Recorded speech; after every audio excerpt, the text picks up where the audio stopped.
Hello friends, and welcome back to the Nut House, where we share a little glimpse into our life here in the country, living in Georgia. We thank the Lord for all His blessings, and we thank the Lord for you. We hope you stick around and enjoy the video, and if you haven't subscribed yet, please do so. It would help us out so much. So tonight we're going to have poor man's cheesesteaks, and we're going to start by making the buns. This is my brioche buns recipe, and I have it on my channel if you're interested. I made it in the bread machine, but you can make it in your mixer or even by hand. It's the best recipe I've ever used for buns. They're always so soft and fluffy. So I'm just going to pat this out, get it cut into the shapes, and I want each roll to be around 100 grams, and I'm going to measure each one of them out. You don't have to do that. You can just guess if you want to. And this time I'm going to make it kind of a hoagie shape. Now this makes a small batch, so you would need to double it if you wanted a large batch. It makes about, I think, 5 rolls or so. And of course, if you didn't want to make the rolls, you can just buy some rolls. A good crusty bread would also be delicious with this, like a French bread would be awesome to butter it and toast it. That would be good. But tonight I wanted to do these soft rolls.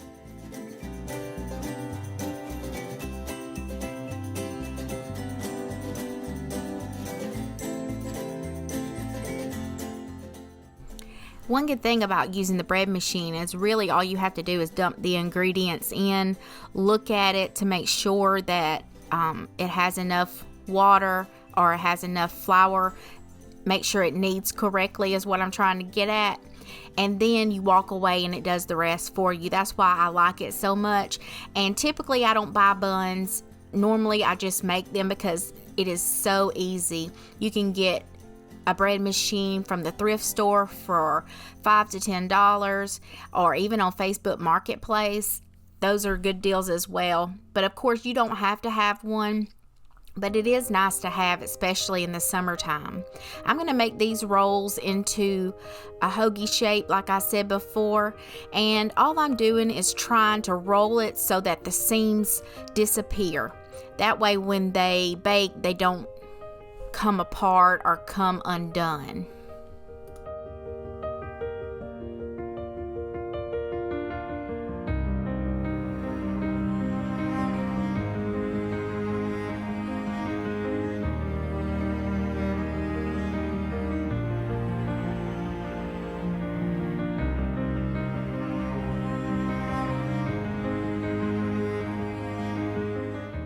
So when my husband and I were first married, we used to go to this little restaurant in our town called Valentino's, and they had the absolute best cheesesteaks and fries I've ever had. In fact, I have tried cheesesteak at all kinds of different restaurants, but none of them compare to the cheesesteaks from Valentino's.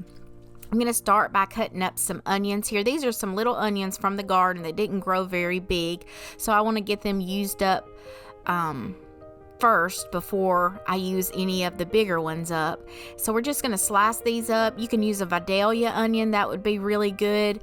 And you could also, if you don't like onions and peppers, you could just leave it out and just do, you know, the beef and the cheese. But the onions and the peppers are delicious, so I would suggest you give it a try if you haven't before. And this is poor man's cheesesteak because we're using ground beef instead. We don't buy a lot of steaks here because they're just way too expensive. Every once in a while, you know, we'll get one, but it's like once a year, if that. In fact, I'm not too much of a fan of steak. I'd rather have a country vegetable meal any day. But I have to say this recipe is delicious. So because it uses ground beef, it's really inexpensive, and it's just as good to me as if I were to use real steak.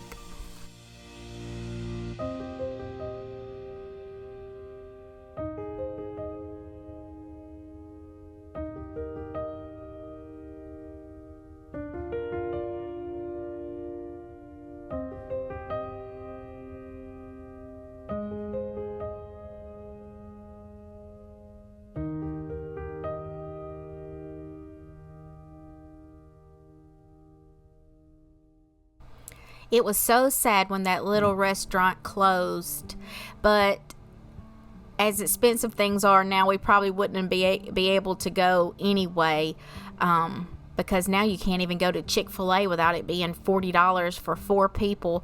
And it's much cheaper to cook at home, so that's what I do all of the time.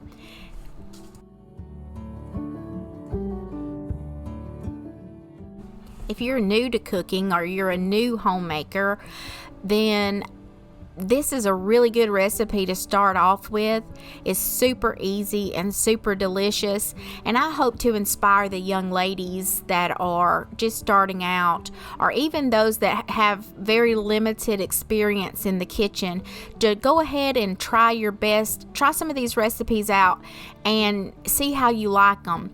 This is so easy to do, and once you start cooking from scratch, you'll see how much better everything tastes.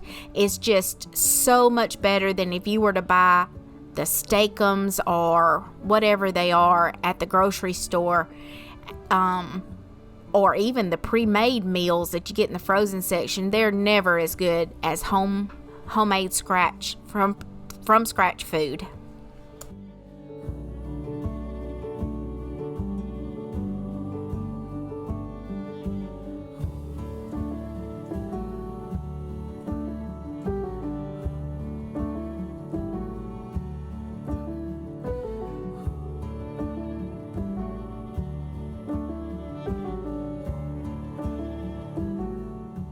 So this is another thrift store find. It's a vintage made by Miracle Made electric skillet, and my mom picked this up for me many years ago. She's the reason why I love thrifting.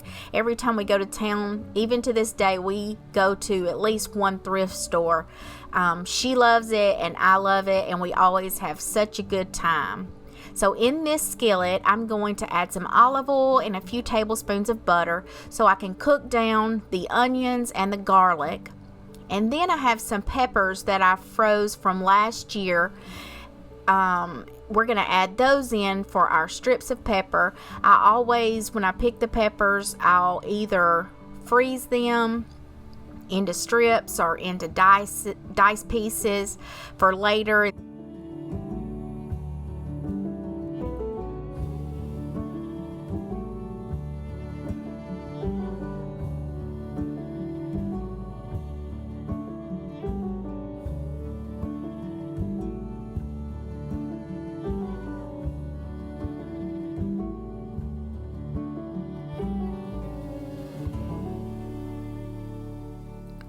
So the drink that you saw me with is water kefir. It's a fermented drink that's supposed to be really good and filled with probiotics that would help you and help your stomach and give you good digestive health. But it is so delicious. I just discovered it a couple weeks back and have been making it constantly.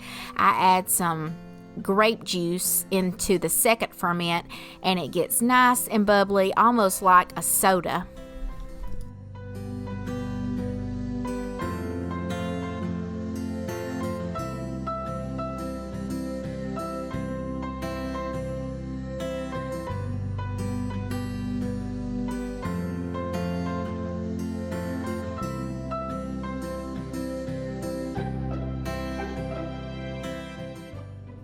I know most of you probably know this, but some of you may not. But when you're growing a pepper, all the peppers that you grow will start off green. That is the immature stage. And if you let it sit on the vine, it will then progress to yellow and then orange and then finally red. So some of these peppers were on the vine longer. As you see, they're red and some are orange. They are on there longer, so they're a tendency to be sweeter. But all peppers, or all the peppers that I know of that I've ever grown, they all start off green.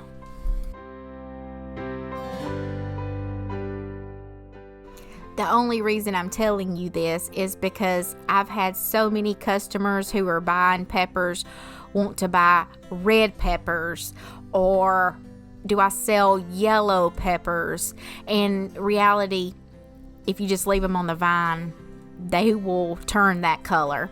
So I'm going to put an egg wash on top of my buns. I'm going to get those in the oven on 375 degrees for maybe 10-15 minutes. I'm just going to keep an eye on them to make sure that they are cooked through, and then we'll get started with the ground beef.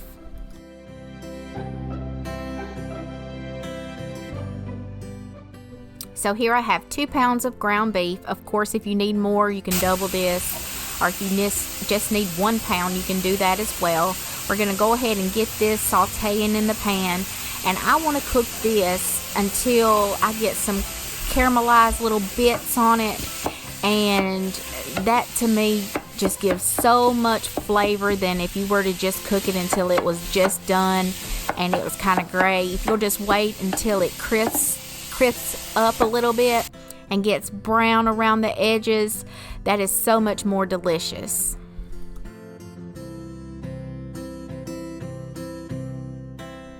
Now you can season this however you like, but I'm going to season it with some of this, I don't know if I'm saying it right, Sazon seasoning.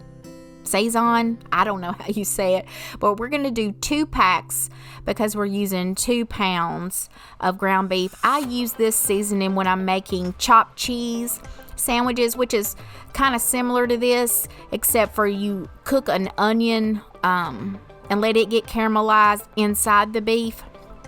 But anyway, we're going to use this. You, of course, don't have to use this. You can just use salt and pepper or some steak seasoning, but I'm going to use this, a little bit of salt, a little bit of pepper, garlic powder, and I believe I use just a tad bit of steak seasoning.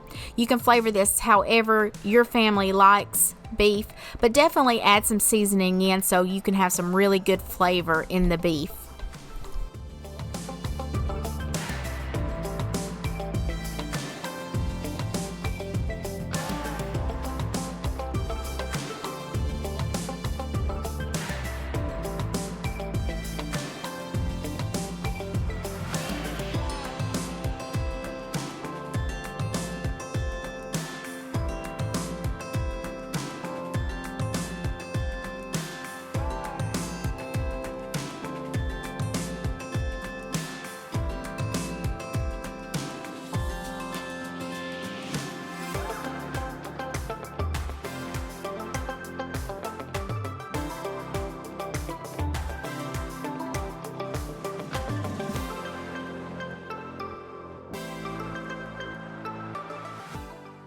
So like I said before, I'm waiting until some of the pieces caramelize and get brown and have lots of bits and flavor. And I'm going to kind of separate this into the children's side and the adult side. As I said before, my children do not like very many vegetables. Now, my oldest son will eat a raw, like Vidalia onion with a burger or a hot dog or something like that, but neither one of them will eat the peppers and the onions. So I'm going to separate it with a little bit of tin foil in the pan so they will know that their side is not contaminated. Then I will mix in the peppers and onions into our side, and then we'll cover it with some cheese. I'm choosing provolone cheese. It's nice and stringy and delicious, but you can really use anything you like here. But as I said, today we use provolone.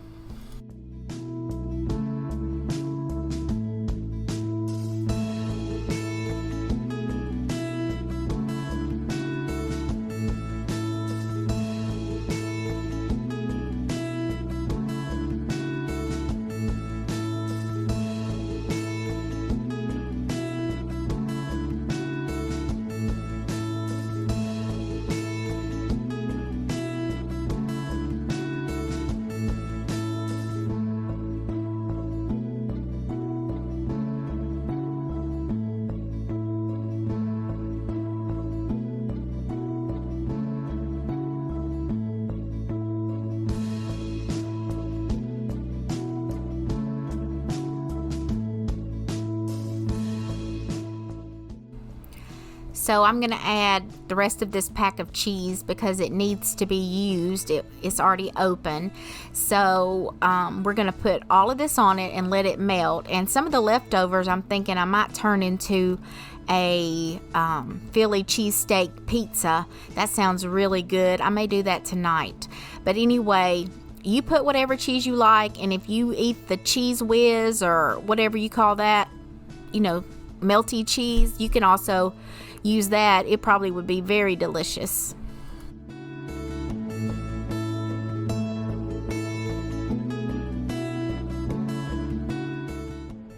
And here are the buns and the tater tots and our delicious cheesesteaks. They were so delicious. I hope you enjoyed watching. Please like and leave me a comment down below if you've tried the recipe. We would love to hear from you.